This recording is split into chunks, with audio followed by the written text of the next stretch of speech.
Sekarang waktunya menyembah Dia di dalam roh dan kebenarannya. Sekarang waktunya menyembah Dia di dalam roh dan kebenarannya. Now is the time. Now is the time to worship the Father in spirit and in truth. Now is the time. Now is the time to worship the Father in spirit and in truth.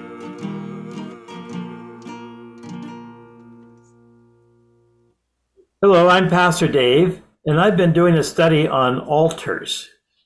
Halo, beliau adalah Bapak Pendeta Dave dan kita sementara mempelajari satu pelajaran tentang mezbah. And I would like to continue that study today on how an altar brings us closer to Jesus. Dan kita akan melanjutkan pelajaran tentang altar dan hari ini kita akan belajar tentang bagaimana altar atau mezbah itu membawa kita semakin dekat dengan Tuhan. What is an altar in our lives? Apakah mezbah itu di dalam kehidupan kita, saudara? An altar is a place where we make sacrifices and offerings. Mezbah atau altar adalah tempat di mana kita membawa persembahan dan korban kita. And it is also a place where we worship God. Tetapi mezbah adalah tempat di mana kita datang untuk menyembah Tuhan. An altar is a place of protection and it's a place of testing our lives. Mezbah adalah tempat untuk kita memperoleh perlindungan, tetapi mezbah adalah tempat pengujian juga. Now today we do not build an altar and put a sacrifice on it. Di saat sekarang ini, saudaraku, di zaman sekarang ini kita sudah tidak lagi membangun mezbah ya secara fisik dan menaruh korban di atasnya. But I'm talking about an altar in our lives. Tetapi saya berbicara tentang mezbah di dalam kehidupan kita. That is a time when you meet with God and you work with God. Itu yang dimaksud dengan waktu di mana kita mengalami perjumpaan, kita datang dan bertemu dengan Tuhan. An altar is a sign of submission to God's will. Dan altar atau mezbah itu juga adalah simbol tentang ketaatan kita akan kehendak Tuhan. And that the altar also helps us to give our lives as a sacrifice to God. Dan mezbah itu juga menolong kita untuk kita bisa memberikan atau mempersembahkan kehidupan kita kepada Tuhan. The Bible tells us in Exodus 20 that we can build an altar of earth or of stone. Di dalam Keluaran pasal yang ke-20, di situ Alkitab mencantumkan bagaimana kita membangun mezbah dari batu-batuan atau dari tanah. It has to be of earth or stone that has never had any tools. There's no carving. Mezbah itu harus dibangun dari tanah, saudaraku, atau dari batu yang batu alam, tidak dipahat atau dibentuk. And that tells me that your altar is just as good as my altar. Artinya apa, saudaraku? Itu artinya bahwa mezbah yang saudara bangun dan mezbah yang saya bangun adalah sama adanya. We all come to the same cross and accept Jesus the same way. Kita semua datang kepada satu salib yang sama, yaitu kepada Yesus. You may have more talent and ability than I have, but that doesn't help you get to Jesus. Saudara, Anda mungkin punya banyak talenta, lebih banyak daripada apa yang saya miliki, tetapi itu bukan tolak ukurnya untuk kita datang kepada Yesus. So we all come to Jesus by saying, Lord, forgive my sins. Jadi kita semua sama, kita datang kepada Tuhan Yesus dan kita datang kepada Yesus berkata, Tuhan ampunilah dosa-dosa saya. We also find in the Bible there are two kinds of altars. Di Alkitab juga kita menemukan bahwa ada dua jenis mezbah. One is for judgment and one is for offerings. Satu mezbah untuk penghakiman dan satu lagi mezbah untuk mempersembahkan korban. And so I want to talk to you today about the altar that costs us a sacrifice. Nah, hari ini saya rindu berbicara dengan saudara, membagi dengan saudara tentang mezbah di mana kita mempersembahkan, kita harus ada mempersembahkan sesuatu di atasnya. There is a difference between a sacrifice and an offering. Saudara, ada perbedaan antara persembahan dan pengorbanan. Let me try and explain it like this. Saya akan usahakan untuk menjelaskannya seperti ini, saudaraku. I have 100,000 rupiahs and I need 30,000. Saya ada punya uang 100.000 rupiah dan saya butuh 30.000 rupiah. So I give God 50,000 rupiahs. Maka saya mempersembahkan, saya memberi kepada Tuhan 50.000 rupiah dari uang saya. That is an offering because I don't need those 50,000 rupiahs. Nah, ini adalah bentuk persembahan kita karena kita membutuhkan, karena 50.000 itu istilahnya tidak kita butuhkan, jadi kita persembahkan. But if I have 100,000 rupiahs and I need 70,000 rupiahs, Tetapi jika saya punya uang 100.000 rupiah dan saya membutuhkan uang 70.000 rupiah, and I give God 60,000 rupiahs, dan saya berikan kepada Tuhan 60.000 rupiah, then I have given out of my need. I do not have enough money. jadi saya sudah memberikan melebihi dari apa yang saya butuhkan. Artinya saya sudah tidak punya uang lagi setelah itu. So that is a sacrifice. I give something that I need. Jadi itu yang dimaksud dengan pengorbanan. Kita memberikan melebihi dari yang kita butuhkan. And this is what Jesus did in the Garden of Gethsemane. Nah, inilah yang Yesus lakukan di Taman Getsemani, saudaraku. He said, Father, isn't there another way instead of the cross? Yesus berkata kepada Bapa, ya Bapakku, sekiranya ada cara yang lain untuk saya tempuh selain dari atau menggantikan salib ini. He said, Father, take this cup from me. He was saying, do I have to go to the cross? Yesus berkata, ya Bapakku, sekiranya cawan ini lalu daripadaku. Artinya sekiranya salib ini tidak harus aku lakukan. But he was willing to go to the cross and be the sacrifice. Tetapi Yesus dengan penuh kerelaan, ya dia rela untuk pergi dan memikul salib itu. See, God gave a sacrifice. He gave his son, Jesus, for us. Bapa menunjukkan korban yang dia berikan kepada kita lewat anaknya Yesus Kristus. We know the scripture, John 3:16. Kita tahu bersama firman Tuhan Yohanes 3 ayat 16. That God so loved this world that he gave his only son. Karena begitu besar kasih Allah akan dunia ini sehingga ia mengaruniakan anaknya. And if we will believe in him, we will not perish but have eternal life. Dan jika kita sepenuhnya percaya kepadanya, kepada Yesus Kristus, kita tidak akan terhukum, tapi kita akan memperoleh hidup yang kekal. And so Jesus knew this, that the sacrifice on the altar, which was his cross, would be destroyed. Yesus tahu betul bahwa pengorbanannya di atas kayu salib itu artinya apa? Bahwa dia akan dihancurkan sepenuhnya. When you give a burnt offering, the offering is burnt up, it's destroyed. Saudara, jika kita mempersembahkan korban bakaran, saudaraku, maka korban yang dipersembahkan itu akan sepenuhnya dibakar habis sampai lenyap, musnah. And so you cannot receive anything back from that offering, that sacrifice. Jadi saudaraku, kita tidak mungkin mengambil kembali apa yang sudah kita persembahkan karena semuanya itu sudah habis, musnah, habis terbakar di atas mezbah. So when we take something in our life and give it to God, it cannot come back to us. Saudaraku, apa yang sudah kita korbankan, kita beri kepada Tuhan sebagai bentuk korban kepada Tuhan, kita tidak mungkin ambil itu kembali, saudara. You know what fire does? Saudara, tahukah Anda fungsi api itu apa? Fire will purify, it will make something more clean.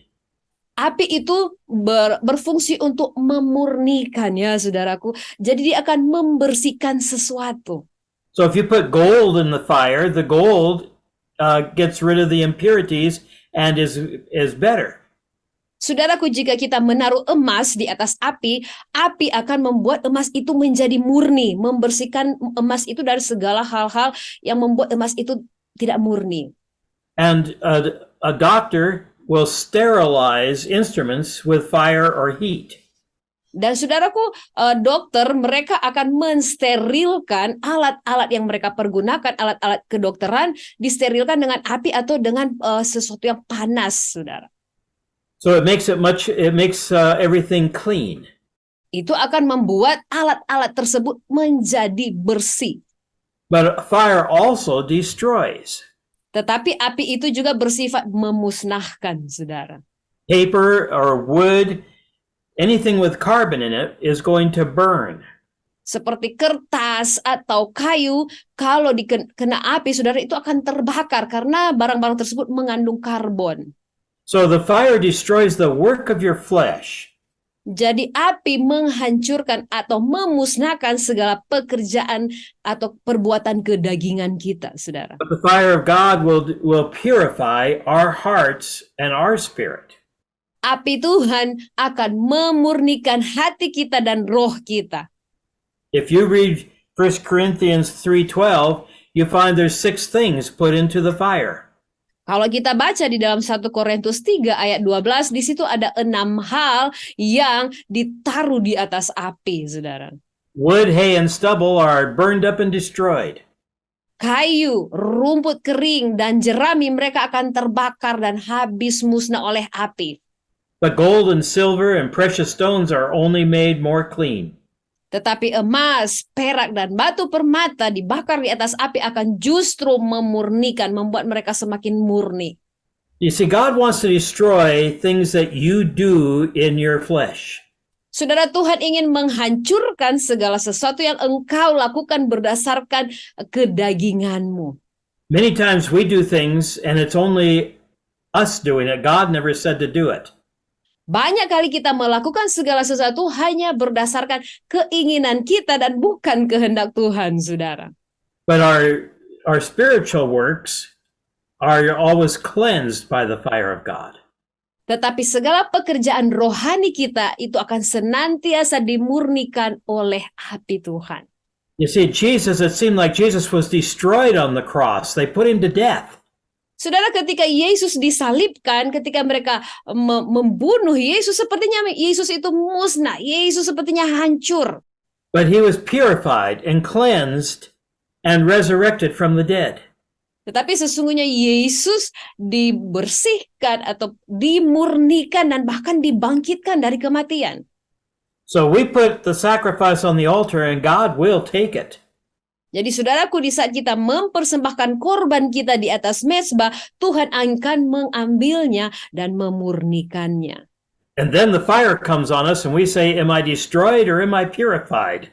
Dan kemudian api akan datang dan kita bertanya-tanya, apakah saya ini dimusnahkan atau dimurnikan? Because Jesus promised that we will be baptized with fire. Karena Yesus berjanji kita akan dibaptis dengan api. Let's look at 1 Peter chapter 4 verses 12 and 13.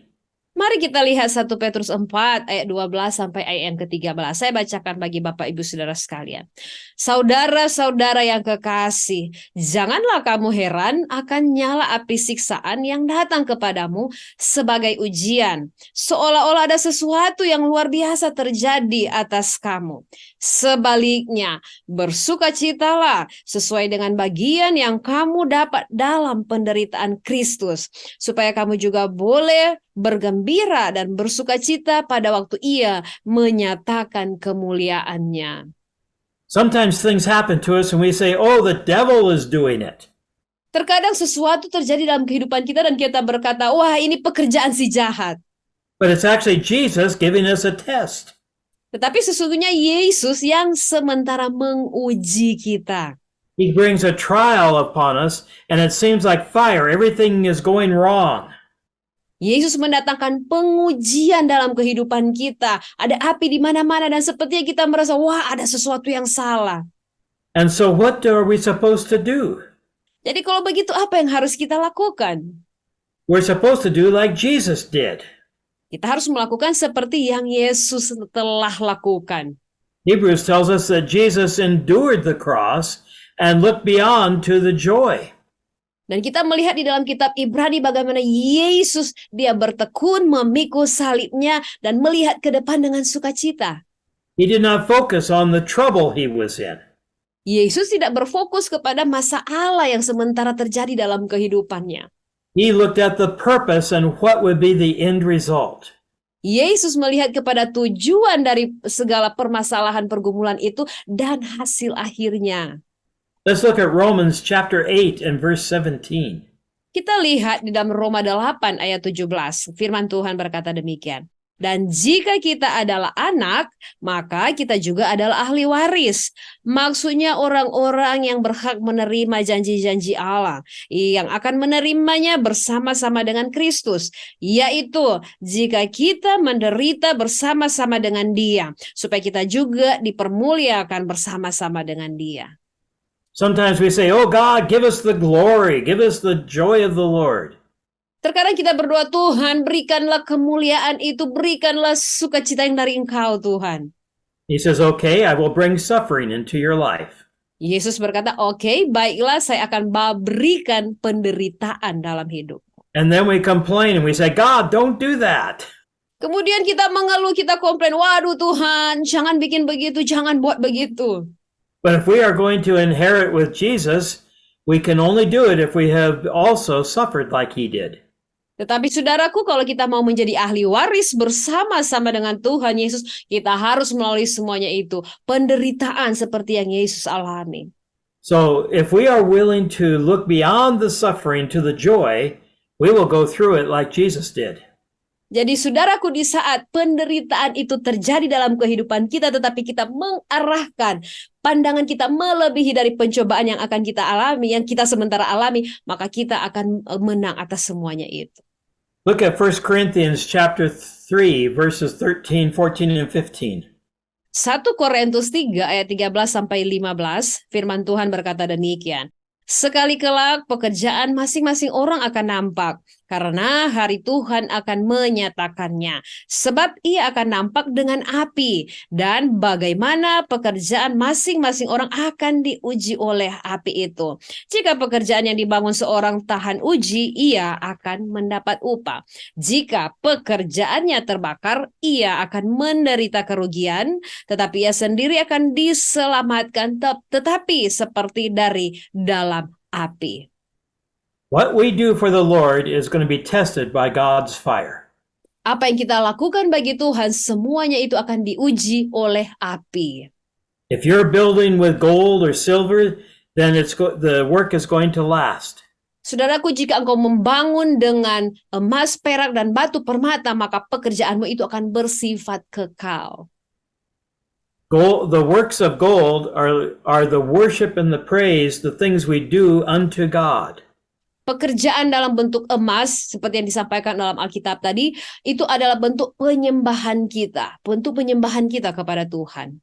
Silver is when we preach the gospel and salvation out to others.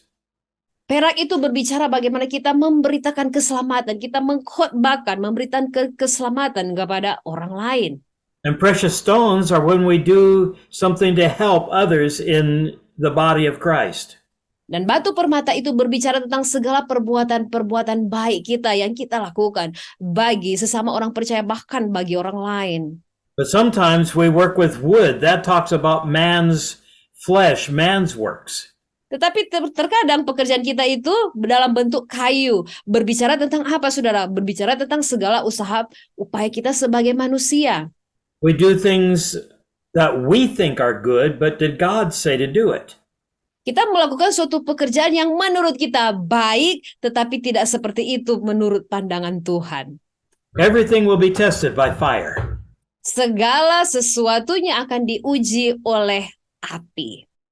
You know, John the Baptist told us that this was going to happen. Yohanes Pembaptis sudah menyampaikan semuanya itu kepada kita bahwa semuanya itu pasti akan terjadi, saudara. Look at Luke chapter 3 and verse 16. Lukas 3 ayat 16, firman Tuhan berkata demikian. Yohanes menjawab dan berkata kepada semua orang itu, "Aku membaptis kamu dengan air, tetapi ia yang lebih berkuasa daripadaku akan datang, dan membuka tali kasutnya pun aku tidak layak. Ia akan membaptis kamu dengan Roh Kudus dan dengan api." Wow. Jesus wants to baptize us with his fire. Wow, Yesus ingin membaptis kita dengan apinya. It is not something to be afraid of. Dan hal ini bukan sesuatu yang menakutkan, saudara. God wants to do something that will purify our lives. Tuhan hendak melakukan sesuatu untuk memurnikan kehidupan kita. Look at Acts chapter 2 and verse 3. Kisah Para Rasul 2 ayat 3, firman Tuhan berkata demikian. Dan tampaklah kepada mereka lidah-lidah seperti nyala api yang bertebaran dan hingga pada mereka masing-masing. Yeah, the people saw a symbol, the tongues of fire, come upon the heads of the people. Orang-orang melihat satu simbol, yaitu seperti lidah-lidah seperti nyala api yang hingga pada orang-orang yang ada pada waktu itu. God was purifying his apostles. Di situ Tuhan sementara memurnikan para rasulnya. And he gave them the tongues and the fire to show others that they were being purified. Dan Allah memberikan lidah-lidah seperti nyala api untuk menunjukkan kuasanya kepada orang-orang pada waktu itu. So, do you want to work for the Lord? Saudara, rindukah Anda bekerja bagi Tuhan? Have you put that work on the altar and said, God, is this what you want? Sudahkah Anda mempersembahkan pekerjaanmu itu di atas mezbah dan berkata kepada Tuhan, Tuhan, apakah ini yang engkau ingin aku lakukan bagimu? And God will take that offering and he will put his fire on it. Dan Tuhan akan mengambil korban persembahan kita itu dan menaruh api ke atasnya. And when he is finished, he can raise up a wonderful ministry for you. Dan di saat Tuhan sudah selesai dengan pekerjaannya, Tuhan akan membangkitkan suatu pelayanan yang luar biasa untuk Anda, saudara. But it will not have your flesh and your thinking in it anymore. Di mana di dalam pekerjaan yang luar biasa itu tidak ada lagi kedaginganmu dan cara pikirmu sebagai manusia. You know, too many people have started working for Jesus and then they start thinking of themselves. Saudaraku, terlalu banyak orang yang bekerja melayani Tuhan tetapi mereka hanya mikirkan diri mereka sendiri. And what they do is end up having their own ministry. Dan apa yang mereka lakukan, akhirnya mereka berakhir dengan melakukan pelayanan mereka sendiri. They're doing a good work, but it's not the way God said to do it. Mereka melakukan pekerjaan-pekerjaan yang baik, tetapi apa yang mereka lakukan tidak seperti yang Tuhan inginkan. And many people have become rich because they misuse the money people give them. Dan ada begitu banyak orang menjadi kaya tetapi dengan cara menyalahgunakan uang yang orang-orang percayakan kepada mereka. Remember Hebrews 12:29, our God is a consuming fire. Ingat baik Ibrani 12 ayat 29 yang bertuliskan, sebab Allah kita adalah api yang menghanguskan. The fire will destroy your flesh, but it will clean your spirit. Api akan menghancurkan kedaginganmu, saudara, tetapi akan memurnikan rohmu. So we need to put ourselves on the altar of God and let him purify us. Jadi betapa perlunya kita membawa diri kita di atas mezbah dan mengizinkan Tuhan memurnikan kita, saudara. Do you remember the story of Abraham putting his son on the altar? Saudara, ingatkah Anda kisah di dalam Alkitab bagaimana Abraham mempersembahkan Ishak, ya, membawa Ishak di atas mezbah. He took the knife to kill his own son. Abraham mengambil pisau untuk hendak membunuh anaknya sendiri. And God gave him another sacrifice, a ram. Tetapi Allah menyediakan persembahan korban yang lain, itu domba jantan. But Abraham was saying, okay, God, I will destroy the promises that you've given me. Tetapi Abraham sesungguhnya sudah berkata, ya baik Tuhan, aku akan menghancurkan atau mempersembahkan korban ini kepadamu.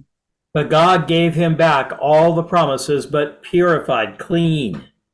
Tetapi Allah mengembalikan segala janjinya. Ya, janji yang sebelumnya dianggap Abraham sudah rusak, dikembalikan oleh Tuhan tetapi dalam bentuk bersih dan dimurnikan.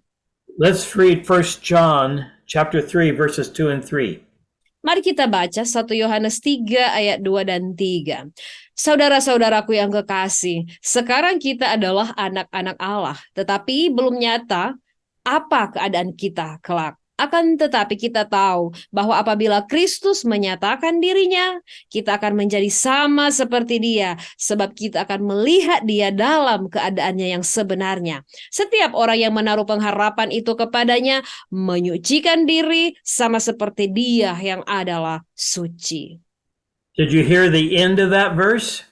Saudara dengar baik, apakah Anda mendengar dengan seksama akhir kalimat dari ayat ini? Everyone who has this hope in himself purifies himself. Setiap orang yang menaruh pengharapan itu kepadanya, kepada Yesus, menyucikan dirinya. Which means that you put yourself, your life, your works on the altar and let God have them. Itu artinya engkau mempersembahkan, meletakkan, membawa hidupmu semuanya di atas mezbah untuk Tuhan menyucikan dan memurnikan hidupmu. And we will be like Jesus when it's over. Dan kita akan sama seperti Yesus di saat semuanya ini, proses ini selesai. Let's read 2 Corinthians chapter 3 and verse 18. 2 Korintus 3 ayat 18 firman Tuhan berkata demikian. Dan kita semua mencerminkan kemuliaan Tuhan dengan muka yang tidak berselubung. Dan karena kemuliaan itu datangnya dari Tuhan yang adalah roh, maka kita diubah menjadi serupa dengan gambarnya dalam kemuliaan yang semakin besar. We are changed by the Holy Spirit. Kita diubahkan oleh Roh Kudus. We are changed by the trials, the fire that comes into our lives. Kita diubahkan oleh setiap pengujian, pencobaan api yang datang dalam hidup kita. And I want to challenge you, are you a willing sacrifice or are you mad at God? Tantangan bagi Bapak Ibu Saudara sekalian, apakah engkau sungguh-sungguh memberi dirimu sebagai korban yang rela bagi Tuhan? We need to put everything we are on the altar and say, God, cleanse me. Kita perlu membawa segala sesuatunya dalam kehidupan kita ini, segala kita letakkan dan bawa itu di atas mezbah Tuhan dan mintalah Tuhan untuk menyucikan semuanya itu. And God will take our sacrifice and He will do a work in our lives. Tuhan akan mengambil setiap korban persembahan kita dan Tuhan akan melakukan pekerjaannya dalam hidup kita. So I hope that you can let God work in your life and change you. Merupakan satu kerinduan kami bahwa saudaraku, Tuhan bekerja di dalam keseluruhan hidupmu dan Tuhan mengubahkan hidupmu. It is very painful because fire is painful. Memang akan menyakitkan, saudara, karena api itu menyakitkan. But it is worth everything to serve Jesus this way. Tetapi semuanya ini layak, saudara, untuk kita melayani Yesus. So I just want to say, let God have your life. Jadi satu hal saya mau katakan, biarkan Tuhan memiliki keseluruhan hidupmu. Let God change you and cleanse you so He can use you. Biarkan Tuhan mengubahkan engkau, menyucikan engkau, memurnikan engkau sehingga engkau bisa dipakai olehnya. God bless you and I hope you have a wonderful day. Tuhan Yesus memberkati Bapak Ibu Saudara sekalian dan semoga hari-hari Bapak Ibu adalah hari-hari yang menyenangkan dan diberkati Tuhan. Sekarang waktunya menyembah Dia di dalam roh dan kebenarannya. Sekarang waktunya menyembah Dia di dalam roh dan kebenaran.